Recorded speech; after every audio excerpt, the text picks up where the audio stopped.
15 जनवरी 2023 नेपाल की राजधानी काठमांडू का मौसम काफी सुहाना था। त्रिभुवन अंतर्राष्ट्रीय हवाई अड्डे से उड़ान भरने वाली यति एयरलाइंस की फ्लाइट 691 उड़ान के लिए तैयार है। फ्लाइट की फर्स्ट ऑफिसर अंजू खातीवाड़ा के लिए भी ये एक काफी खास दिन है, क्योंकि फर्स्ट ऑफिसर के तौर पर इनकी ये आखिरी उड़ान थी, जिसके बाद ये कैप्टन बन जाएगी। पेशे से नर्स रह चुकी अंजू के पति भी एक पायलट थे, जिनकी साल 2006 में दर्दनाक फ्लाइट हादसे में मौत हुई थी। इसी वजह से अंजू ने पायलट बनने का डिसीजन लिया था। इस फ्लाइट को त्रिभुवन एयरपोर्ट से पोखरा इंटरनेशनल एयरपोर्ट जाना था, जिसे 1 जनवरी 2023 के दिन लॉन्च किया गया था। इसे पुराने डोमेस्टिक एयरपोर्ट से सिर्फ 3 किलोमीटर की दूरी पर बनाया गया है। इस एयरपोर्ट पर 2 रनवे हैं, रनवे 12 और रनवे 30, जिसमें से काठमांडू से आने वाली फ्लाइट्स रनवे 30 पर लैंड करना पसंद करते हैं, क्योंकि ये एक स्ट्रेट लाइन है। फ्लाइट की फर्स्ट ऑफिसर अंजू खातीवाड़ा के पास 64 घंटे का फ्लाइट एक्सपीरियंस था। वहीं फ्लाइट के सीनियर कैप्टन कमल कैसी के पास 22,000 घंटे का फ्लाइट एक्सपीरियंस था। काठमांडू से पोखरा के बीच सिर्फ 150 किलोमीटर की दूरी है, जिसे कवर करने में फ्लाइट को सिर्फ 28 मिनट लगते हैं। आज की उड़ान के लिए 72500 विमान का इस्तेमाल किया जाना था। ये एक टर्बोप्रोप रीजनल एयरलाइनर है, जिसे खास तौर पर कम दूरी की उड़ान के लिए डिजाइन किया गया है। ये विमान 16 साल पुराना है, जो पहले भारत के किंगफिशर एयरलाइन के पास था, फिर थाईलैंड की नौकेयर के पास था, और 2019 में नेपाल की येती एयरलाइंस ने इसे खरीद लिया। फ्लाइट को पैसेंजर्स के लिए तैयार करके फ्लाइट अटेंडेंट एक टिकटॉक वीडियो भी बनाती है, जिसके बाद धीरे धीरे करके 68 पैसेंजर्स फ्लाइट में सवार हो जाते हैं, जिनमें से 4 भारतीय पर्यटकों का एक ग्रुप भी था, जो कि अपनी इस इंटरनेशनल जर्नी को सोशल मीडिया पर लाइव स्ट्रीम कर रहा था। सुबह के करीब 10:25 पर यह फ्लाइट रनवे पर आ जाती है और 10:33 पर काठमांडू से उड़ान भरती है। ये उस दिन की तीसरी फ्लाइट थी, यानी कि सुबह के 10 बजे के अंदर ही यह फ्लाइट एक बार पोखरा से काठमांडू वापस गई और अब अपनी तीसरी उड़ान में या फिर से पोखरा जा रही थी, जहां फ्लाइट लैंड करते ही फर्स्ट ऑफिसर अंजू खातीवाड़ा को प्रमोशन मिलना था। आइए अब दोनों पायलट के बीच में बने सेंट्रल कंसोल पर एक नजर डालते हैं, जिसकी आज की घटना में काफी अहम भूमिका होगी। यहाँ बाएं और एक ब्रेक लिवर है, जिसके आगे पावर लिवर है, और दाई और फ्लैप लिव है, जिसके पास में 2 कंडीशन लिवर है, जिनका उपयोग प्लेन की दोनों विंग्स पर लगे प्रोपेलर की ब्लेड्स को टर्न करने का होता है।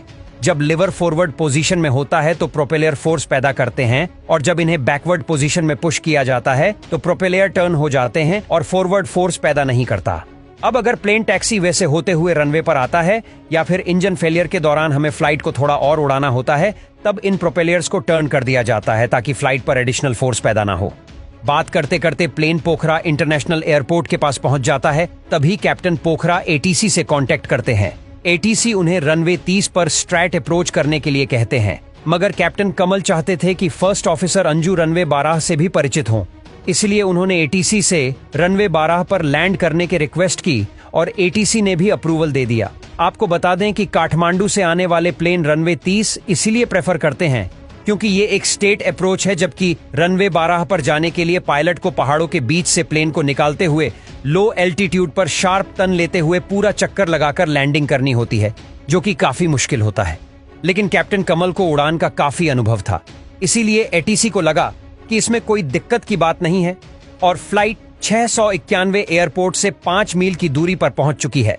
First officer Anju power liver को इंजन ITL में लेकर आती है।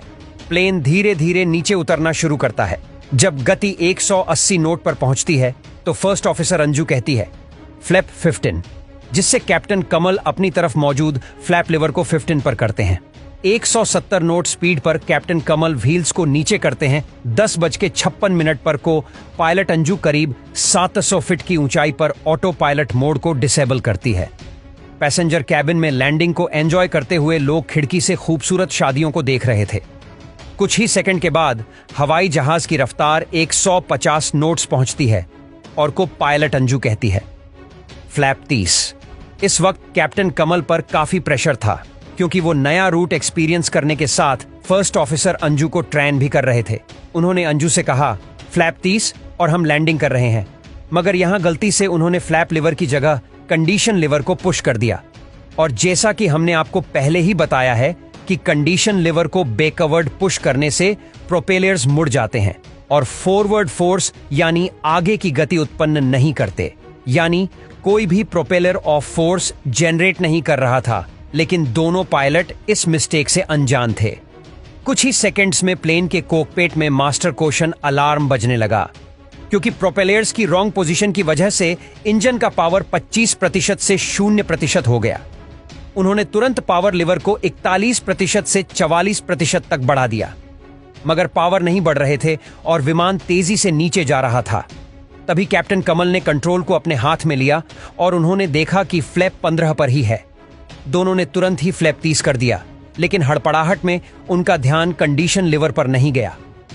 पावर लिवर को और पुश करते हैं, मगर कुछ नहीं हुआ। रनवे अब सिर्फ 1 मिनट की दूरी पर था।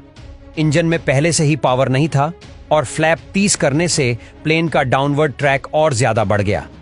कुछ सेकंड्स के बाद प्लेन के लेफ्ट विंग के प्रोपेलर ने पावर जनरेट करना बंद कर दिया, लेकिन राइट विंग अब भी लिफ्ट उत्पन्न कर रहा था, जिसे रोटेटिंग फोर्स पैदा हुई और फ्लाइट 691 अचानक से लेफ्ट की तरफ मुड़ गया। अब पायलट कुछ नहीं कर सकते थे और 10:57 और 32 सेकंड पर यह फ्लाइट क्रैश होकर जमीन से टकरा गई।